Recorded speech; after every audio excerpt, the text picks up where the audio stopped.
Куба. О. Машинаның içine пиво төгілген емес пе, жаман сасуат. Төгілген емес пиво, мен кішіне ич алғам дозым. Сен ич алдың ба?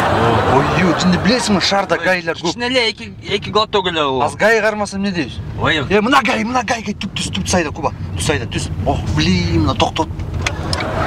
Ич алдың еле мына. Аз не деп жооп берем сені? Мына ол сен іштен жей қалай. Сен іштен. Куба, батыр. Же, батыр. Семечкадан жақ, семечкадан. Düşes deniz. Az gelip kala değil, batırak. Kalk çom cesen. Irgıt. Ce. Давай. Kalk. Давай. Gel tamam. Sen düştün, ce. Tabii.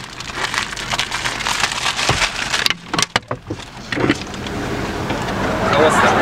Байыр взводтың капитаны Жаныбеков. Теге айдағанда артқы дөңгөлөңүз соң жағы. Жел чүкеттір. Мындай кичине қиналып кетасыз. Көңіл қой.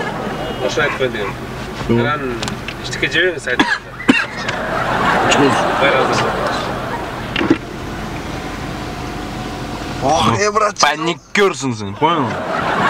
Сен қайында? Атак шығып кетті, таппай!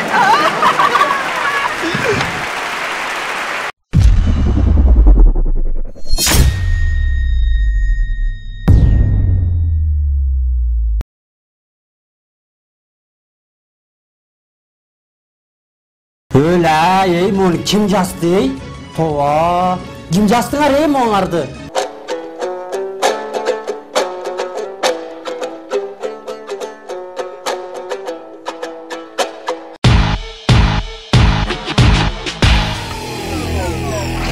Salam dostlar. Barımızı lavataraya oynamamız. Misal men de oynamam. 4-5 жолу. Бирок эч нерсе уткан эмесмин. А көрсө утса болот экен. А билесиңер канча? Кашкалдактан болом, атым Муктар. Кече үй бүлөлүк лотодон жалгыз акыркы акшама битте лотерея алып, мына хатымды утуп алдым. Силер да ойноңуздар, утуңуздар. Стоп. Мен не утуп алдым? Мына хатымды утуп алдым. Вау. Мен үйлөнгөнү кыстаппай жүрсө элдер лотереядан утуп алышат экен. Мен ойлогом, лотереядан акча, машина, эмерек, телевизор утуп алат деп. Көрсө?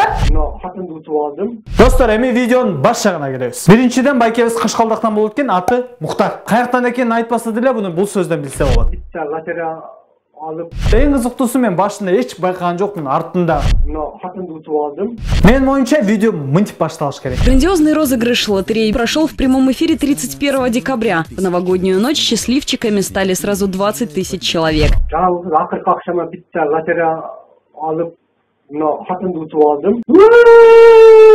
Мына кыздарга кеңеш. Баарыңар эле карьера түзөм, шашпай турмушка чыгам дейсиңер. Жүрө бергиле ошо. Анан 40-50 жашка келгениңерде силерди битте лотерея алып эле элдер утабаш деп. Битте лотерея алып, мына хатымды утуп алдым. Ошондо лотерея менен акча, эмерек, машина утсаң, а лотерея менен аял утуп алсаң болот. Ал эми азыр балдарга кеңеш. Свадьба, кортежде акча коротпой эле Битте лотерея алып утуп алгыла. Кеттим лотерея алганы. Жануарлар жөнүндө видеолор абдан кызыктуу. Ал эми кийинки видео жануарлардын оор тагдыры жөнүндө. Капталды. Точно көрө. Бар капталды.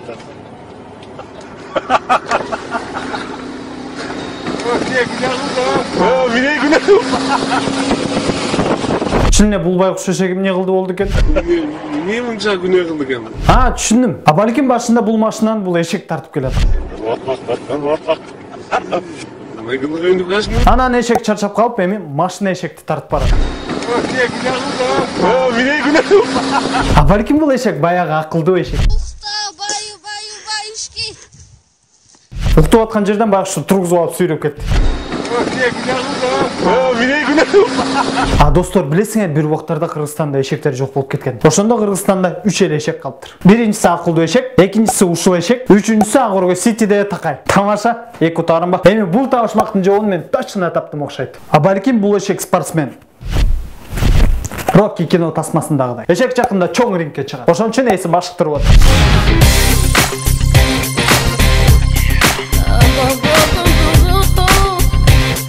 Кыскасы достор, эшегиңер эми баспай калсам мондай кылгыла. Лотерея алып, мына хатымды утуп алдым. Достор, кийинки видеобуз кыска жана нуска болмокчу. Bodybuilding деген сөздү баарыбыз эле билебиз. Шкаф тумбучка балдар жөнүндө.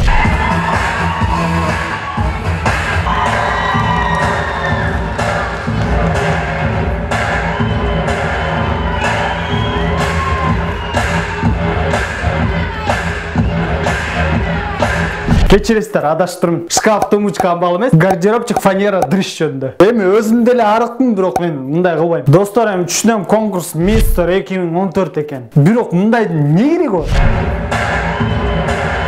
Достор, бул балдар заводдон жаңы эле чыгып, Масловый. Байкадыңарбы, арасында бир патриот бала бар экен.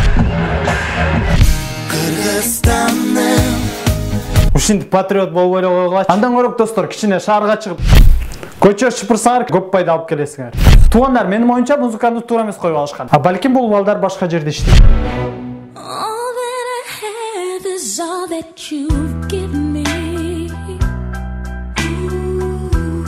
Чыгылса түшүндүңөр. Бизге мындайдын кереги жок. Андан көрө латерал аял утуп алгыла. 4 жыл мурун мен бир ырчыны байкагам. Анын видеолорунда мен ой пикирлерин калтырып жүрчүмүн. Эми кыялдарым орунда алып камерага да айтканга жеттим. 4 жылга ойторойм, бирок айтчу сөздөр көп. Ошондуктан биринчи видеону көрөлүк. Yo, gangsta shit. Азыр башлап.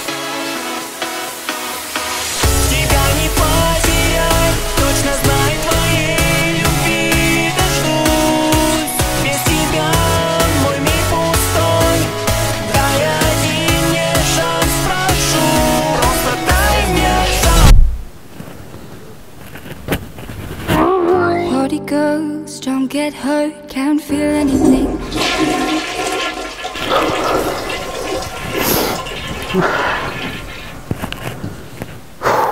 Достор, уланда менин оюнча видео мындай башталган. Эмне кылсам? Актан! Ой. Короче, клип тартыш керек болуп атат. Бошсуң? Бош. Камера бар? Телефонду коет да. Болот, жүр кеттик.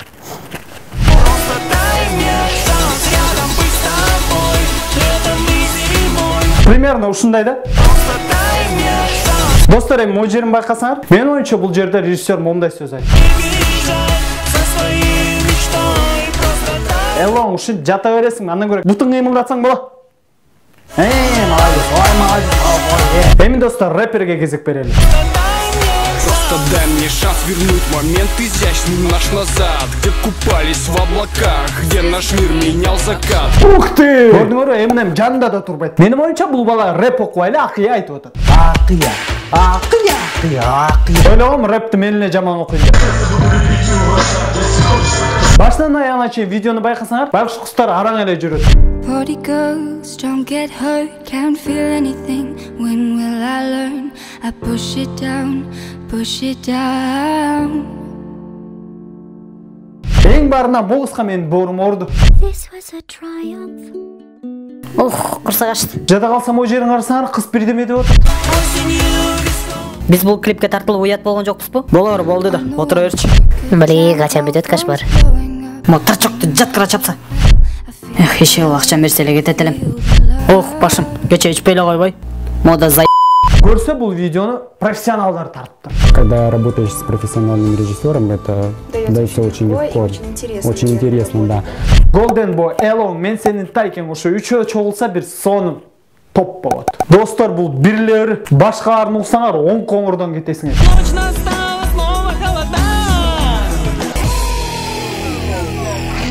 Достор, бул ой тобо долбоор болду. Менин атым Азык. Бизге класс басып, пикир жазып жана N-Channel 7 каналына катталып, кызыктуу видеоңор болсо ушул дарекке жибериңиз.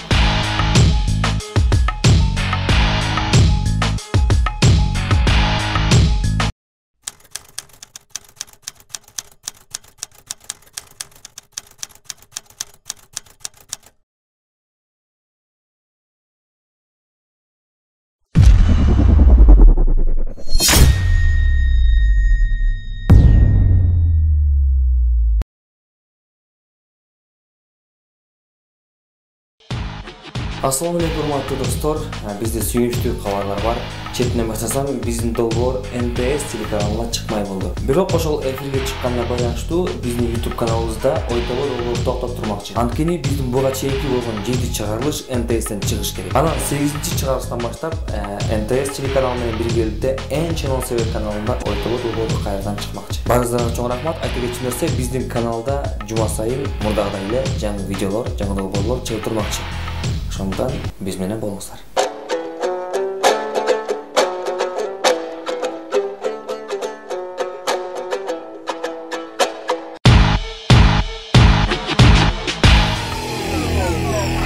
Кутман таң, Кутман күн, Кутман кеч жана Кутман түн достор. Кыргыздардын арасында Нобель сыйлыгына татыктуу инсандар бар. Мээси катуу иштеп ачылыш жазагандар. Бизде бир видео бар, анын кылымдын ачылышы десең болот. Бирок биринчи адаттагыдай үнүн гана угуп көрөлү.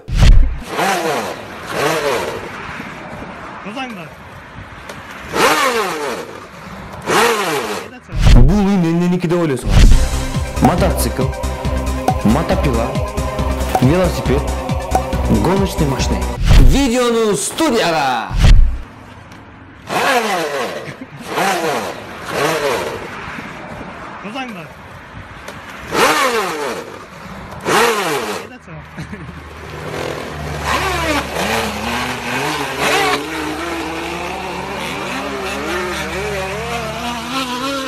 Баракелди, көрдүңөрбү? Булар генийлер, гений. Велосипедтин дөңгөлөгүнө кадимки пластик бутылкасын тыгып, мотоцикл кылып алып.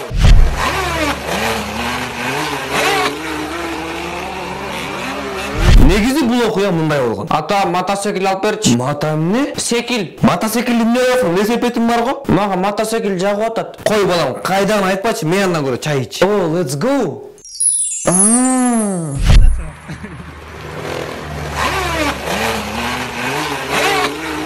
Эми салыштыруу үчүн мотоциклдин үнүн уккула.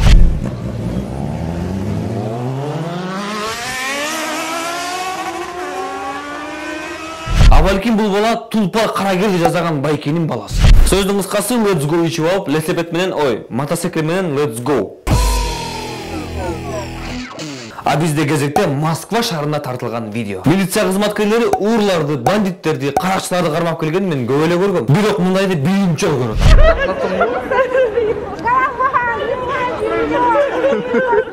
Бля, Инстаграм пришло.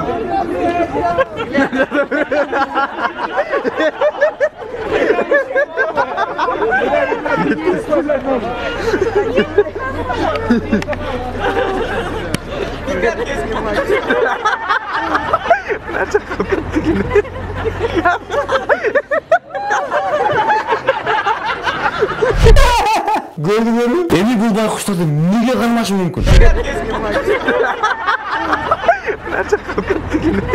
Куурчак театрынан костюм урдашкан го. Же түнкү көпөлөктөрдүн жаңы маскировкасы. Булар жанагы час пик тасмасындагы Джеки Чан менен Крис Такер эптеп тапкан кийимдер менен.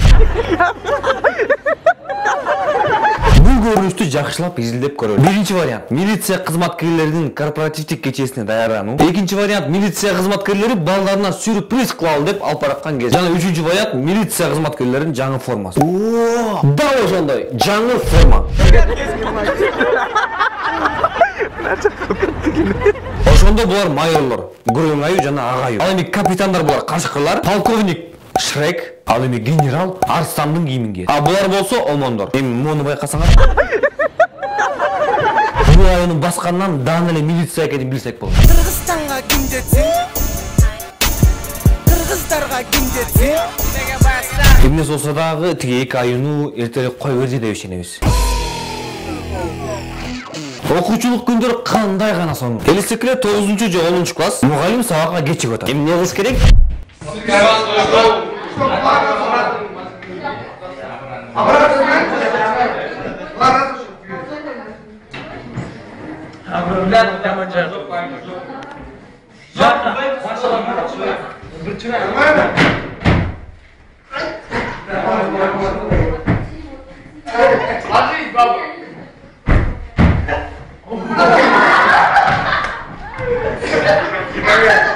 Мына эшек ойнош керек.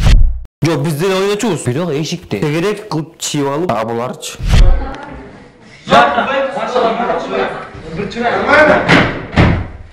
Класстын ичинде ойноп атышат. Аларки мектепке жаңы сабак киргизилген.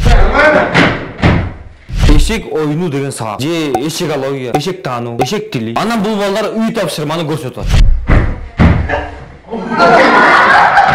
Ошондо класс 2 группага бөлүнүшкөн. Экинчи группа күтүп отурушат, а биринчи группа ойноп атат. Ким көпкө кармаса, ошол 5 адам. Достор, мага акыркы баланын секиргенин жакты. Бул баланы жеңил атлетика боюнча олимпиадага жиберсек болчу да.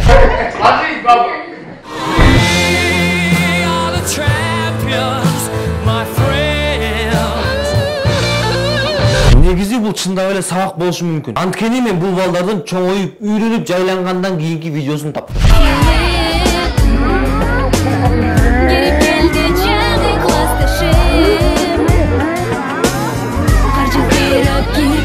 Бирок бул таптакыр башка окуя. Манастын 7 осуятынын бири улуттар аралык ынтымак, достук жана кызматташтык деп аталат. Бизде ошол осуяттын негизине тартылган бир видео бар. Эч ким тааныбаган алып баруучу интервью алган. Урматтуу телекөрүүчүлөр, бүгүнкү Алато программабызга биздин алыстан келген коногубуз Арабия мамлекетинен келген.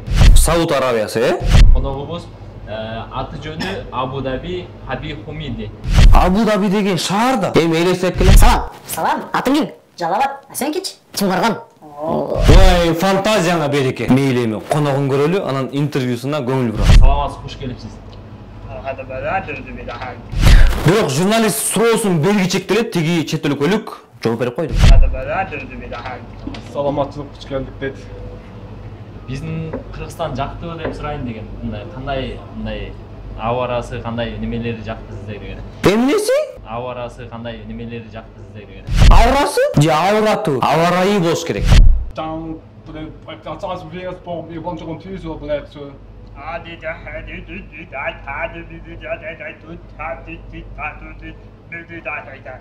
Бул эмне? Бул эмне? Араб тили ушундай эмне?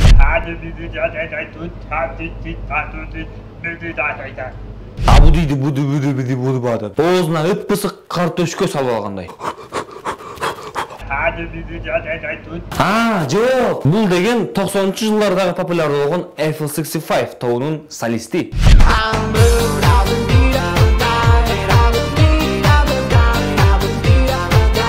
Эми колдорунун кыймылдаганын көрөлү. Менин үйүм жарылып, крышасы учуп кетти. Анан мен түп-түз бул жака келдим. Бул жака келатып, мунун да крышасы учуп кеткен. Оланталы. Мамлекет сиздерге эмнеси менен кызыктырды? Tampaka die wel tussen wel, ik vond die wel de pesten, ik heb wel de так. Котормочусун тили таптакыр башкача экен. Tampaka die wel tussen wel, ik vond die wel de pesten, ik heb wel de Француз тили. Котормочусунда крышасы учуп кетсе керек.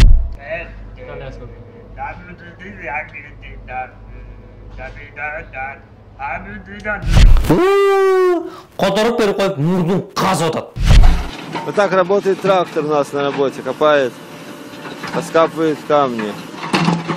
Токтот, уютку калсын эртеңки. Ал эмне болсо ошо болсун. Эми мунун баарына таң калбай эле койсо болот. Анткени Алото маалымат программасын ашканада Костя Дзю алып бараткандан кийин башкасына сөз жок.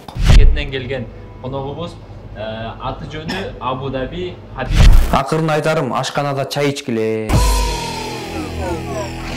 Достор, бул ой тобу долбоору болду. Бизге класс баскыла, пикир жазгыла жана N Channel 7 каналына катталып, кызыктуу видеолор болсо биздин дарекке жөнөткүлө. Чао.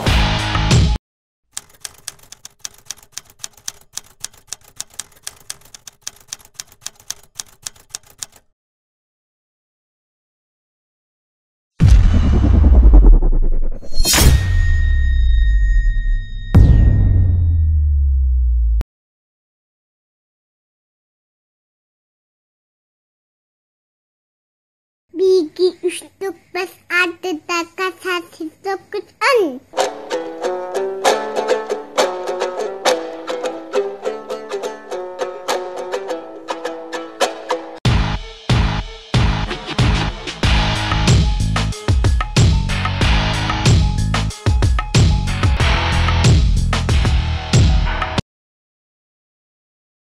Жаңы жыл келди жаш балбан. Кайраттанган, шаттанган ой тобуну баштайбыз. N Channel 7 каналдан. Ассаламу алейкум достор. Достор, кыргыз тойлору керемет. Бирок ошо кыргыз тойлорундагы окуялар андан да керемет. Бирок ошо тойлордогу бийлер андан да керемет. Сонун эжеден сонун мастер-класс.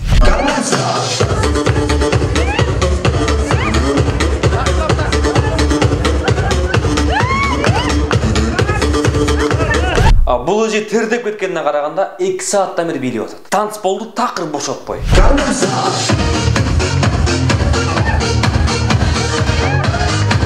Же болбосо жаңы эле мончонун пайдылкасынан чыгып келип анан бийлеп атат. Бул эженин бийлөө стилинен анын күнүмдүк жашоосун байкасаң болот. Мисалы, уй саган стиль. Же болбосо бул эже жаңы эле кредиттин баарын жапкан. Байкасак бир кызыл жолукчан эже келип, бийлеп аткан эжеге бир нерсе деп кетти. Ай, тамада жакшы бийлегендерге 5000 сом берет экен. Кыскасы бул эжеге тамада бийлеген үчүн жакшы белектерди берди деп ишенебиз. Берсе керек. Берди болуш керек. Ну, пожалуйста. Кийинки видеобуз Кыргызстандын бюджетинде. Кыска жана нуска. Барыбыз казак рэперчысы MC Сайлообекти билебиз. Эми ушул Шайлообек. Эми ушул Шайлообектин күйөрманын же тайкесин көрөлү.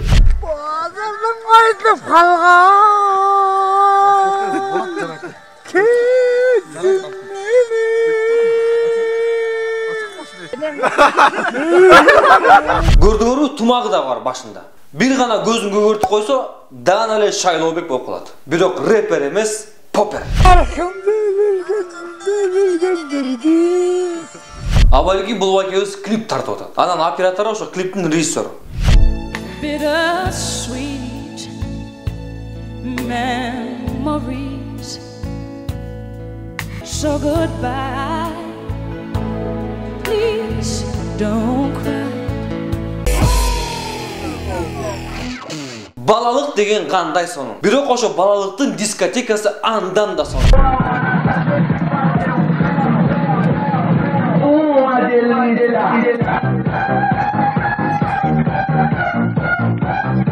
Мессага, музыкадагы, балдардагы, бийлердагы дерски. Атайы балдардын дискотекасы экенин мындан билсе болот. Чоңдор жөн эле четте турушат. Мага баарынан ак футболкачан баланы бийлегенин жакты.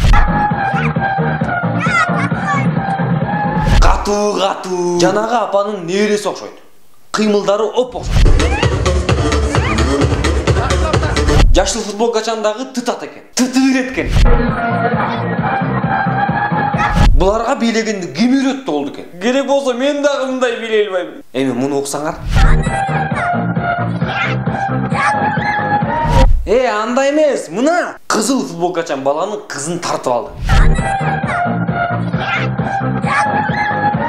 Муштас, суштас, разборкасы жок эле бийлеп, бий аркылуу кызды тартып алса болот. Кийинки видео орус тилди кыйраткан кыз жөнүндө. Мен таштап кетпейм, я тоже буду посидеть. Жок, бул кыз эмес, башка кыз. Сулуулар конкурсуна катышкан кыз. Азыр биз бул кыздын тилегин ишке ашырабыз. Вам это нравится, организация всего конкурса? Нет, не очень. Ну, как сказать, Тогда почему ты здесь? Но мне в этой конкурсе участвовать очень нужно, потому что я хочу быть известным. Мейли каталары бар экен, бирок оюн жакшы жеткилип атат. Да, и получить опыт. Мен опыт бере албайм. Бирок нужно, потому что я хочу быть известным. Буга жардам берсе болот. Тиги репортер кыз деле бир кызыгы. Кыйнабай эле койбойбу? Же кыргызча сурасын. Туда-сюда, вправо-влево, взад-вперед. Вам это нравится, организация всего конкурса?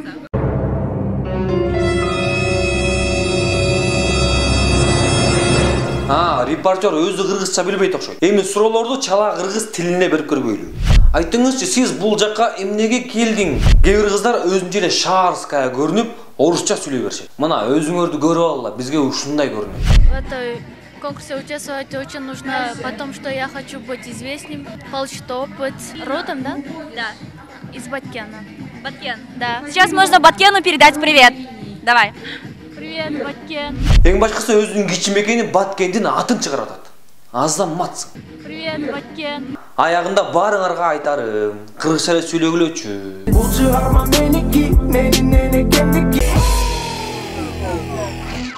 Достор, бул ой тобо долбоору болду. Менин атым Актан. Бизге класс баскыла, пикир жазгыла жана Channel 7 каналына катталып, кызыктуу видеолор болсо биздин дарекке жөнөткүлө. Жана ошондой эле бизге катталгыла.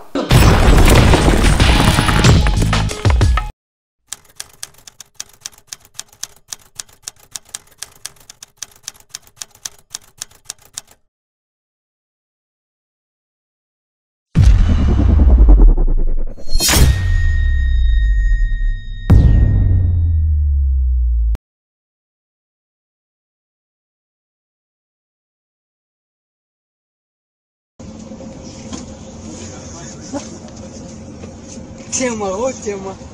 Тема, вот тема.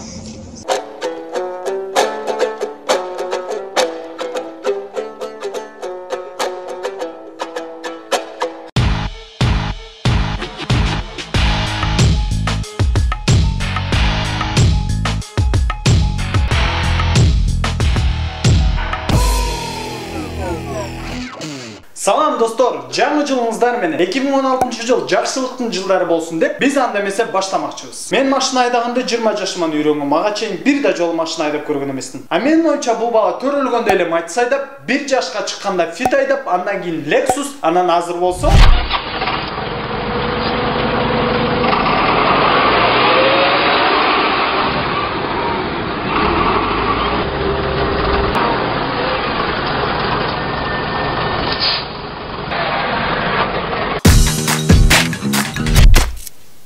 бул бала ушундай жашында бульдозер айдап атат. А чоңойгондо эмне айдайт? Топ-туура ракета.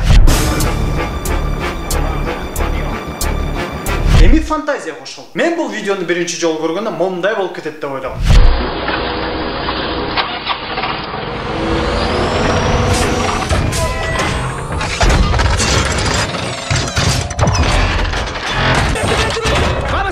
О, Господи!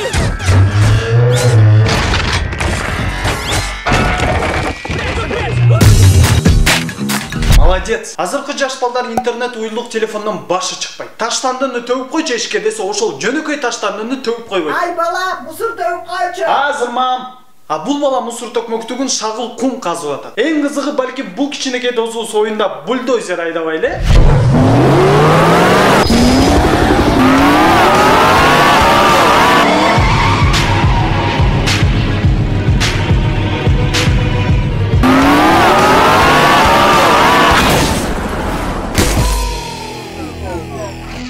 Мисалы сиз үй куруп атасыз. Кыш түшүрүш керек. КамАЗ чакырсаңыз келбей кой дейли. Эмне кылыш керек? Баягы эле эшек менен ташыш керек.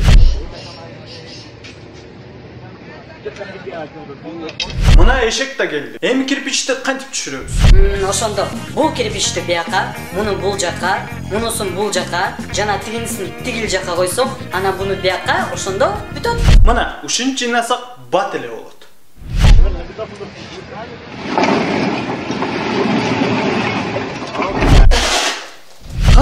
Кандайчы? Көрдүңөр, бир эшекти көтөрүп туруп 10 кишинин жумушун бүтүрүп койду.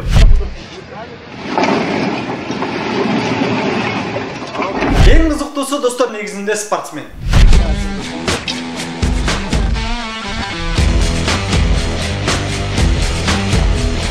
Байкашымча бул байкебиз биринчи жолу эле кылбаптыр. Аны мен эшектин эмоциясынан байкадым. Эх, бул эми мени кайра көтөрөт да.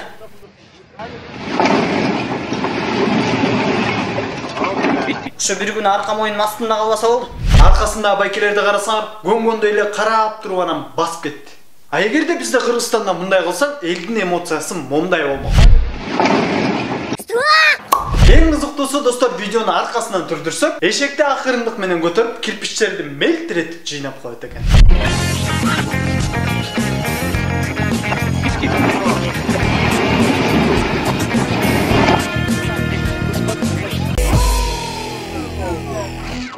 Футболго келдиңиз. Азыр оюндун башталарына дагы 30 минут бар. Бул убакытта эмне кылыш керек? Жок, жок достор, бул эмес. Жөн отурбай милиция кызматкерлерине тийиш керек.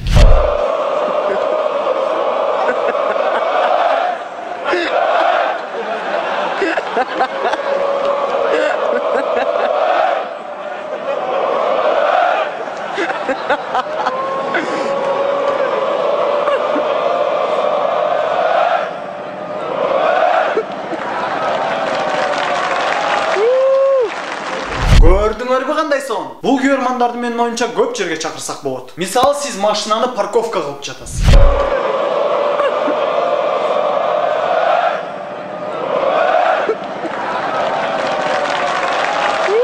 Эми мурунку видеолорубузга өтөлүм. Жана кирпич ташыган эшегибизге ушундай үн коштоо берсек кандай болот?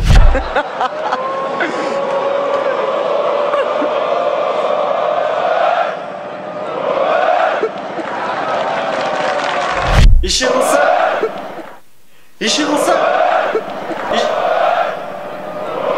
kılsa bu videonu barca koysa olur. Hazır emi дерзкий, англисче айтканда гангста, чакырууну гангста балдардан угабыз. Всем салам алейкум, 28 июля мы всех вас приглашаем в центр отдыха Тартуга на бикини-баре в стиле Лос-Анджелес. Не пропусти, будет горячо. Мына сага гангста, жада калса Эминем таң калууда. Не пропусти, будет горячо. Балдар бир суроо. Жөн эле сүйлөсө болбойбу? Же жөн эле жалпак тил менен айтканда чыгырсак элдер келбей коебу? Ошондо Кыргызстан жулдуздары концертке элдер ушин чыгырса дворец спортага эл батпай калат турбайбы? Всем салам алейкум, 28 июля мы всех вас приглашаем в центр отдыха Тартуга на бикини-баре в стиле Лос-Анджелес. Не пропусти, будет горячо. Бирок достор, буну озвучка кылсак кызыктуу болуп калат экен. Эми элестеткиле, бул балдар монтип гангста деп чакырбай эле жөн эле чакырса кандай болот? Всем салам алейкум. 28 июля мы всех приглашаем на центр отдыха Тартуга на бикини-баре в стиле Лос-Анджелес. Не пропусти, будет горячо. Ошондо 4 бала турат, бирок ошон экөө эле сүйлөйт. Бирөөсү мойнун жышып атат, бирөөсү деп турат. Менин оюмча бул баланы бул видеого дедириш үчүн эле алып келди. Элестеткиле, жеке жашоосунда бул бала дагы өзү ушундай экен. Чай ичесиңби? Сабакка кеттиңби? Саат канча болду? Кандайча? Эми бүтүрө эле? Ишин кылып мынтип чакырбай эле койгулачы, башкача көрүнүп калат экен. Андан көрө жөн эле орусча айтканда без пафоса эле чакыргылачы. Ошол эле сонун көрүнөт. Эми достор, кийинки видео орусча айтканда жесть. Посмотри, я их перевел в шкатулку, урод, посмотри, вот это уроды, посмотри. Я перевел в шкатулку, они взяли мою собаку зарезали, вот главарь, вот его день рождения отмечали они. Чего? День рождения отмечали, вот это козла, короче. Мой галбат зарезали, мой самый любимый, вот это посмотри, вот это чумо посмотри. Вот его зовут Хунли, говорят. Уроды, говорят, уроды. Айттым го, чычкан мага деле жакпайт, итиркейим келет. Бирок бул видеону көрүп бир четтен боорум ооруду, бир четтен күлкүм келди. Эми ушунча байлап алып сабаган туура эмес да. Гитлердей болуп мыкаачылык кылып. Wahrhaftige Weltanschauungspartei sein. Und zweitens, Sie wollten kompromisslos die einzige Macht und alleinige Macht. Мындай кылган болбойт. Бир өлтүр же эшикке чыгарып үй. Эми жакшылап тактайлы. Автордун айтуусу боюнча чычкандар туулган күн өткөрүп жатышыптыр. Аны мен мондай элестетим. Астында глава, башкача айтканда чычкандардын чоңу. Взяли мою собаку зарезали, вот глава. Чычкандардын чоңу демекчи, экөөнүн байланып тургандарынан, эмоцияларынан бул видеону мен өзүнчө эле американский кинолорго окшоштурдум.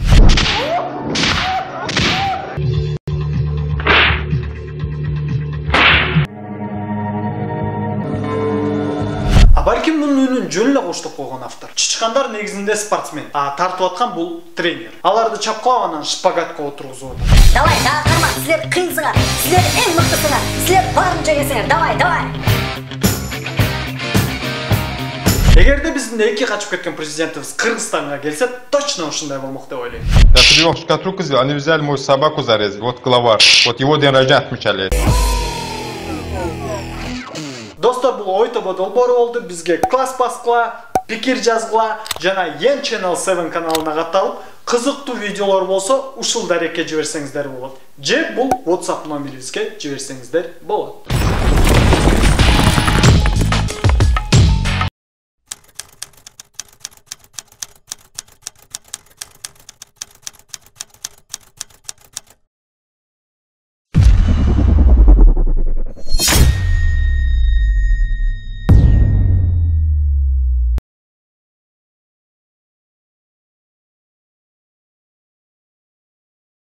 Достор, башына айтып коеюн, биз YouTube канал менен келишим түздүк. Ошондон биздин видеолорду көрөм десеңиздер, биздин каналга катталгыла. Катталуу үчүн регистрация керек, жалкоолонбой регистрация кылып койгула, оп-оңой эле. Одноклассники, там Facebook'ta регистрация кылып жүрбөйсүңөр, ошол сыяктуу эле да. Ошо оп-оңой эле. Жүрөгүм, жүрөгүм, ооруп калып жүрөгүм. Жүрөгүм, жүрөгүм, ооруп калды кыргызып. Кыргыз элим, Afrikadan barına salam.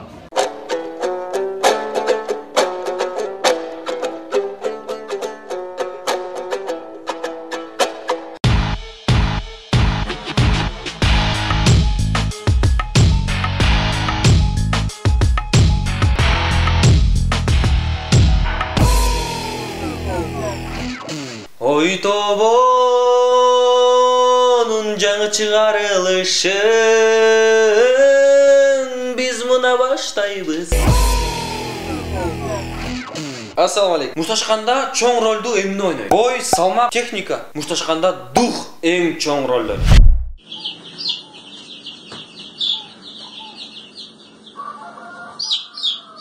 Ушундай болот мына. Жөжөнүн духу дух экен. Духовистик. Дерзкий чилиш жөжө амбал жөжө менен тең таймак. Чынында эле кыйын экен. Кыргыз окшойт. Жебай кушка жардам берген киши жок. Ой, киши деп коем мен. Жардам берген жөжө жок. 11-класстагы братан 5-класстагы балдарга секрет. Ооба. Чоң жөжө буларды прессовать этет. Так, ар бириңерден бирден жумурка дебедимби? Кана? Братан, мен корозун дебедим беле, мен корозун. Бала короз. Angry Birds оюнунун версиясы.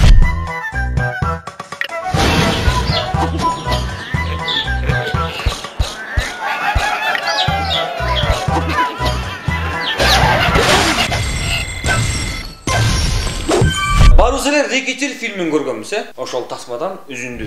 А кто ты такой запрещать мне нервничать, а? Кто ты такой вообще? Пришел тут базаришь мне, а? И Руслан твой не авторитет для меня, ты понял меня? Все, базар окончен.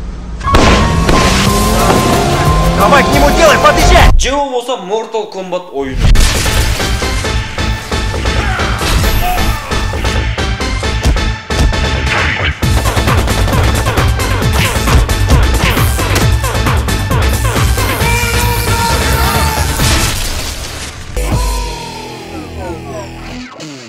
Көчөдөн жылаңач кыз көрсөңөр эмне кылмак элең? Туп-туура. Жылаңач кызды кийинтип койгондун ордуна телефон алып чыгып видеого тартасың. Реально деп атам мен.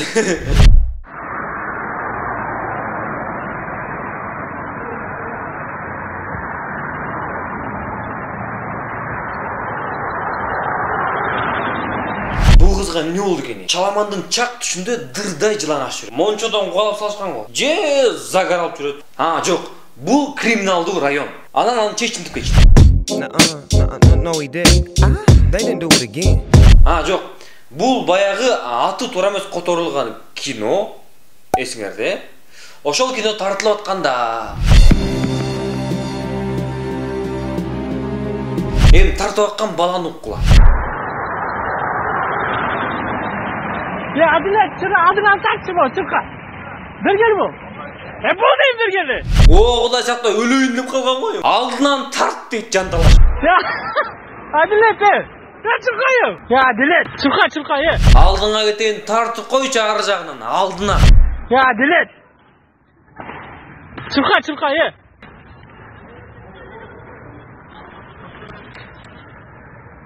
Чурқа дегенде тегі қыз чурқап кеткенде қайдалең. Же атлет деген ушу.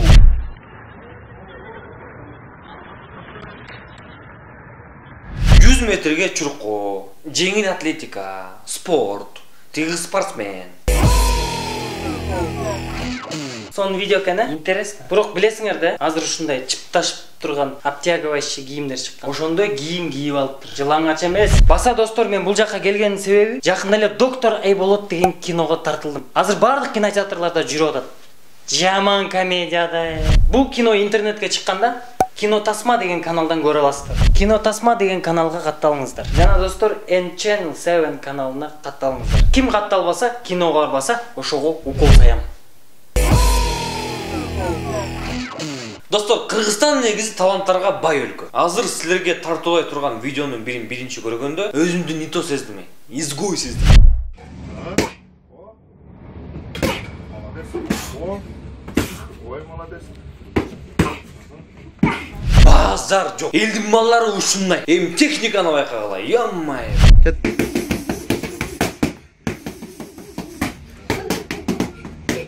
Бул балдар мектепте канча чатаман болду экен. Албетте 3-чү, тамаша 1-чи. Бул экөө ушунун баарын үй шартында үйрөнүшкөндөй да. Анткени байкасаңар бири-бирине тренер.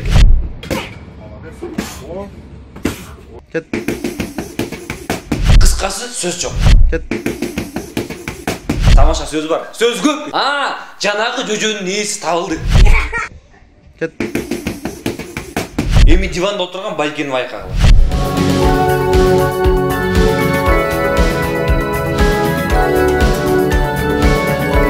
Кино көрүп аткандай. Кино. Ал Байкен негизи бул үйгө келген конок. Анан үй ээси ал конокту таң калтырайын деп биринчи гитара ойноп берген. Таң калган жок. Анан аккордеон ойноп берген. Таң калган жок. Анан айласы кеткенде балдарын алып келди дагы. Бул балдар үчүн мындай тренировка күнүлүк нерсе окшойт. Анткени керек болсо байкасаңар, чоң апасына дагы баа жейт экен. Кыргыз жерге эмне жетсин?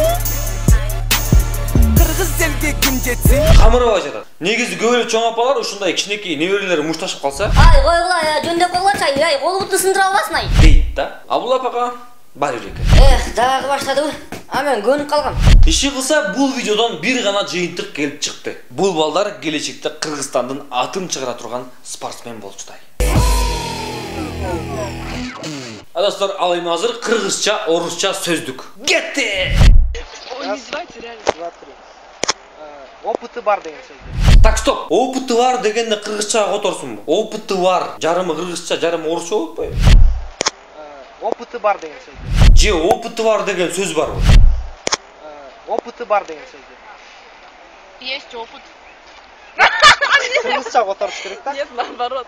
Мейлі, кыйнап эле колу. Опыты бар деген тажрыйбалуу болот. Улантабыз. Кийинкиси остановка. Токтогон жер. Остановка, токтогон жер. Негизи тура эле да? Бирок тура эмес. Кеттик анда эмесе. Скамейка, отурган жер. Спальня, уктаган жер. Туалет болсо, остановка аялдама деп которулат. Баары эле билет. Телевизор. Коробка. Коробка? Ошондо мен үйгө барып алып, диванда жатып алып, коробка көрөм. Телевизор. Коробка. Эмне элестек элеми? Дүкөндөн телевизор алып, үйгө алып келдиңер, Анан коробкасын ачсаңар, ичинде коробка. Ошондо радио, кичинекей коробка, холодильник, чоң коробка, телевизордун которулушу сыналгы. Мындай эле бар эле билет. Телевизор. Мына сага телевизор, радио, холодильник. Кийинки сөзүм мага кызык болуп атат. Эми кылар байстырабыз. Парк. Парк. Сейилдөө жер. Кыздар мындай болбойт негизи, болбойт. Мейли мындай. Парк, сейилдөө жер, школа, окуган жер, кинотеатр, өбүшкөн жер. Тамаша. Парк деген сейил багы болот. Мунун баары эле билет негизи, бирок бул кыздар билбейт экен да. Эмне кыл дейсиңер эми? Сейилдөө жер. Ошондуктан кыздар кыргызча үйрөнгүлө. Достор, акыркы видеобуз WhatsApp аркылуу келген. Салам алейкум. Менин видеомду кабыл алып койгула. Кабыл алдык. Өзүңөр сурангансыңар. Өзүңөрдөн көргүлө.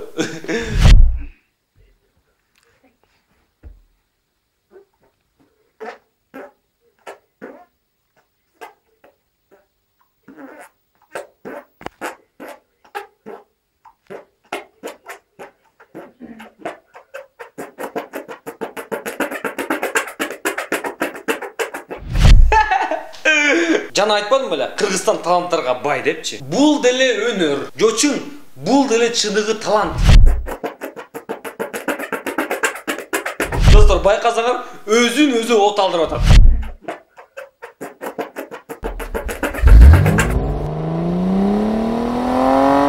Бардык эле ата-энелер үйгө конок келгенде балдары менен мактанат. Мисалы, менин балдарым кикбоксер.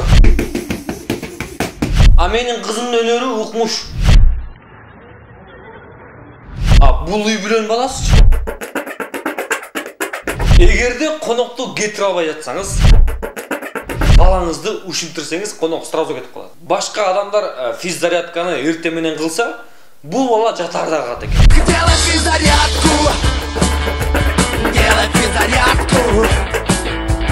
Керек болса бұл бір бұттап та қыла алады екен. Бұл баладан улуу музыкант шықты. No, he didn't. They didn't do it again. What?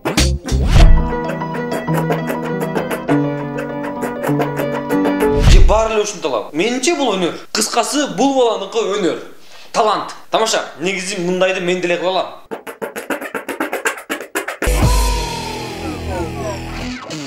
Достар, мұрдағы шығарылышта біздің көрушілерден келген видео тауышмаққа жауаптар көп келді.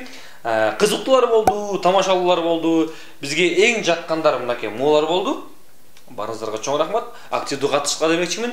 Жана ошондой эле бизден дагы бир көрүүчүлөрдөн кийинки видео табышмак. Салам достор.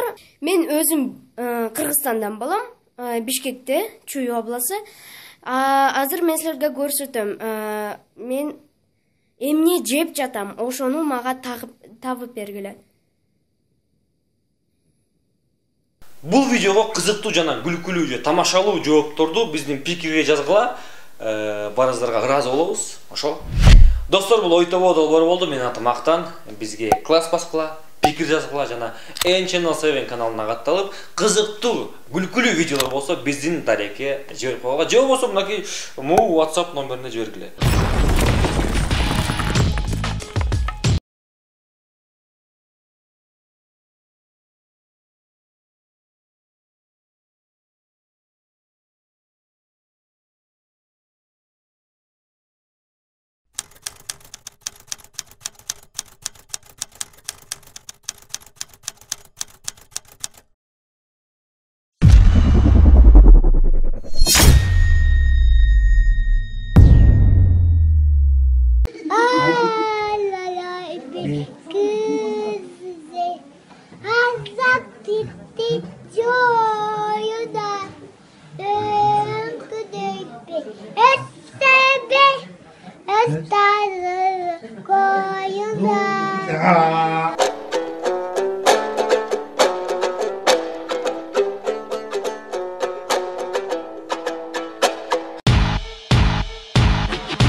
Салам достор. Келе жаткан 23 февраль майрамыңыздар менен. Албетте азыркы видеобуз ошол майрамга тиешелүү болмокчу. Майрамда парад болот дегенди угуп, жада калса эчкилер да, кадимки эле эчкилер даярданып жатышыптыр.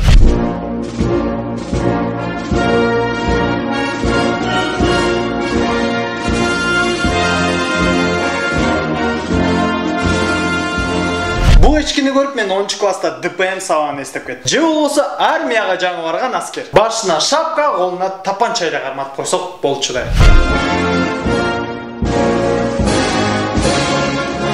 Жана ушундай эле бул видеодон жаңы бут кийим алган балдар жана кыздардын лайда басып баратканын көрсөк болот. Же болбосо бул эчки өзүнүн эчки экенин билбейт.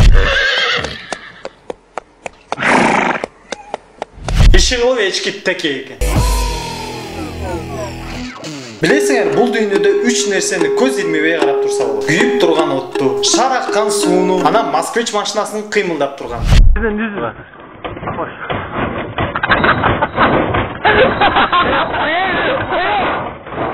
Менде бир суроо. Эмне кылып атат булар? Биринчи, дөңгөлөгүн үйлөтүп атат. Экинчи, кыймылдатып от алдырып атат. Үчүнчү, жинде болуп атат. Же болбосо бул машинанын жаны бар. Какап калды, бул эки киши тез жардам көргөзүп атат.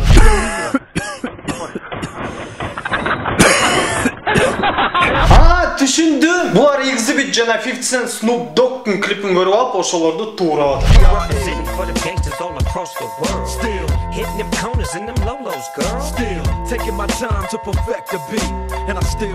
Эсиңердеби Золушка жомогу? Аршкабак машинага айланган. Ошонун жаңы версиясы.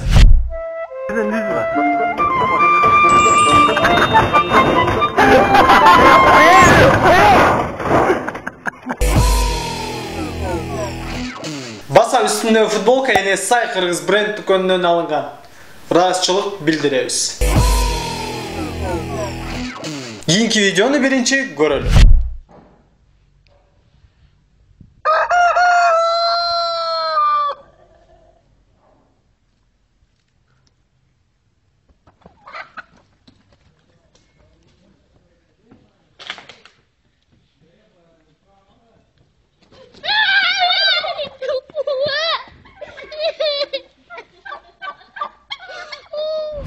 алдыйган менен даамы жок деген ушул. Эми короз менен баланы салыштырсак, бала короздан бир топ эле чоң көрүнөт. Жөн турган короз индюктарга тийишип атат.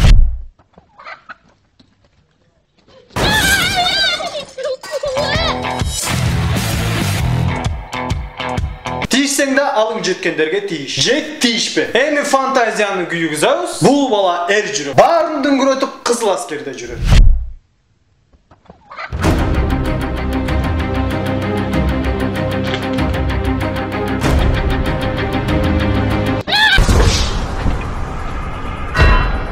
Короз дерзкий. До конца аягына чейин чыгат экен. Иши кылып короз тепкен жаман. Абай агла. Эми элестетиңиз. Үйүңүзгө конок келди. Коноктодуңуз. 1 күн өттү, коноктодуңуз. 2 күн өттү, коноктодуңуз. 3 күн өттү, тажатты кетпейди. Кантип кетириш керек?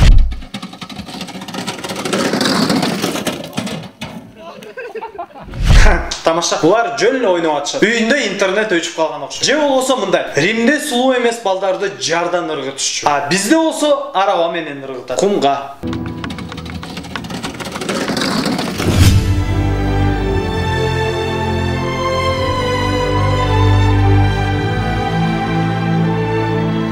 Дагы бир нерсе. Американ кино тасмаларында экшн сценаларын каскадерлар аткарса, а бизде болсо өздөрү аткарышат.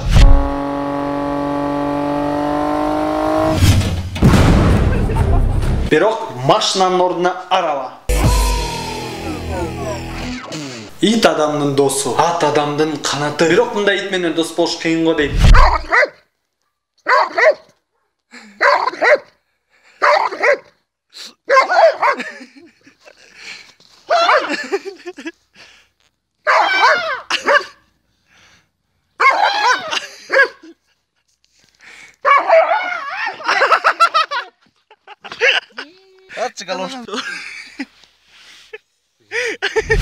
Дагы жакшы чынжырга байланып турат. Эгерде байланбай бош турганда тиги баланы кармап турат.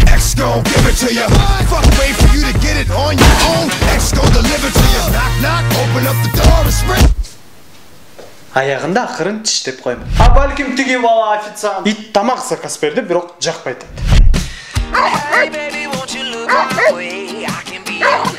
Же болбосо жигитине тарынган кыз.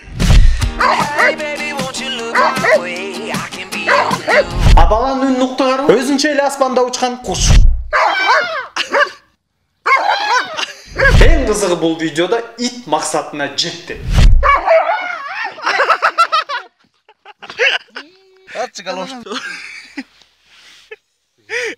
Гөлөчтү айырып салды. Эми мындан кийин бул видеонун атын Гөлөчү айрылган жигит десек болот. Жөнөкөй күн, жөнөкөй бала. Mercedes маркасында машинанын артында уктап атат. Муну карап койнум кырайын. Эй, эмне атасың? Картошка арчып атам. Жо, мен картошка арчып атам, а бул бала уктап атат. Эмнеси бар экен? Балки бул видео кыйгачынан тартылган. А машина мурду жагы менен турат. Бала үстүндө уктап атат. А тиги суруп аткан жөргөмүш киши. Человек-паук. Муну карап койнум кырайын. Эй, эмне атасың? А, түшүндүм. А балким бул бала бирөөлөрдү аңдып атып уктап калган.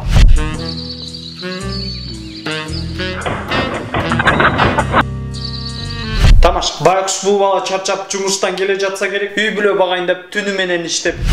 Эй, эмне атасың? Ночкадан келткам. Оңкесниксиң бе? Мынаса, бор орса борго тебет деген ушу. Көрсө бул ночь кинодон келе жаткан тура үйүнө жетпей калыптыр. Игрушки, книжки спят. Эми элестеткиле. Ошол эле ночь кинодон келе жаткан башка көрүүчүлөрдү.